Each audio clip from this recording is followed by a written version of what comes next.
That's odd, I thought. I'm sure the light was working before I went to bed. I was just going to switch on the kitchen light when I heard a strange small noise.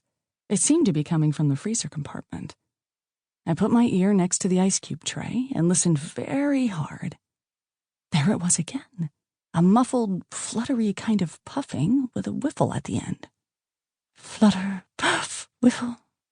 Flutter, puff, whiffle. That's exactly what it sounded like. And then I suddenly realized what I was listening to. It was the smallest snore I'd ever heard. Something was sleeping in my fridge. This was serious. Maybe my ice cream had been raided by a mouse who mistook it for cold cheese in the dark. Flutter, puff, whiffle, went the noise again. Keeping as quiet as I could, I crept away and got my torch.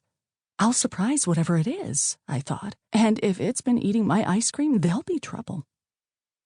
I aimed the torch into the freezer compartment and switched it on, moving the beam from side to side like one of those big searchlights. No, there was nothing on the ice cubes, nothing behind the orange juice. My chocolate ice cream, thank goodness, was safe. Then I noticed that the snoring had stopped. Whatever it was had woken up. I held my breath. Whatever it was held its breath. We both waited. After what seemed like ages, whatever it was couldn't hold its breath any longer and let out a little oof, like you do when you've been holding your breath. The oof definitely came from a package of frozen peas in the corner of the freezer. Fast as I could, I aimed the torch right on the package. And there he was. 2 sleepy little eyes peeked out over the top of the package. Then the rest of him, which wasn't very much, stood up and stretched and yawned. "Oh, dear," he said. "You're the first person who's ever caught me napping. What are you doing creeping around at this time of night?" I was amazed. Not just amazed, but cross. After all, it was my fridge.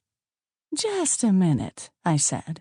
"Who are you? And what are you doing in my fridge next to my chocolate ice cream, sleeping on my very comfortable frozen peas?" He took his hat off and did a little bow. "Billy's the name," he said. "Chilly Billy. I take care of your fridge, cleaning, defrosting, that kind of thing. And I specialize in turning the light on and off." "Well," I said, "you didn't specialize very well tonight." As soon as I'd said that, I knew I'd made a mistake. The little man was furious. I've never seen anybody get so angry. If he'd been any bigger, I'd have been scared stiff.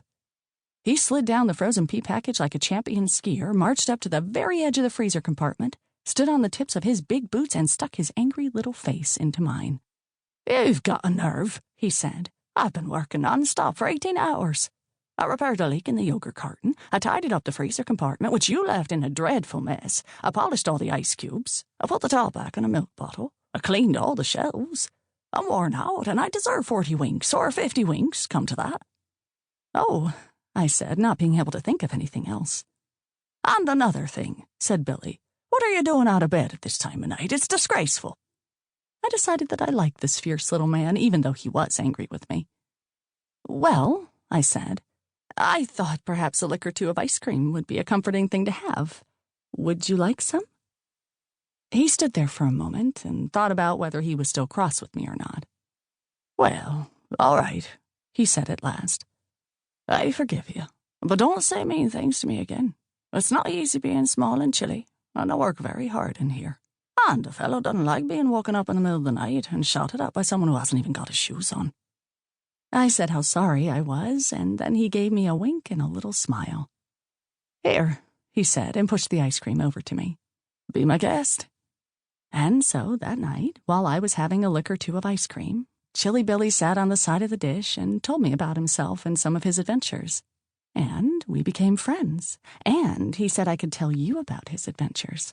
And starting tomorrow, I will. Chapter 3. One quiet afternoon, when there wasn't much else to do, Chilly Billy was doing his gardening down in the vegetable tray at the bottom of the fridge. It was one of his favorite jobs. After a hard morning among the cans and packets and bottles, it was nice to get a little country air among the carrots and cabbages.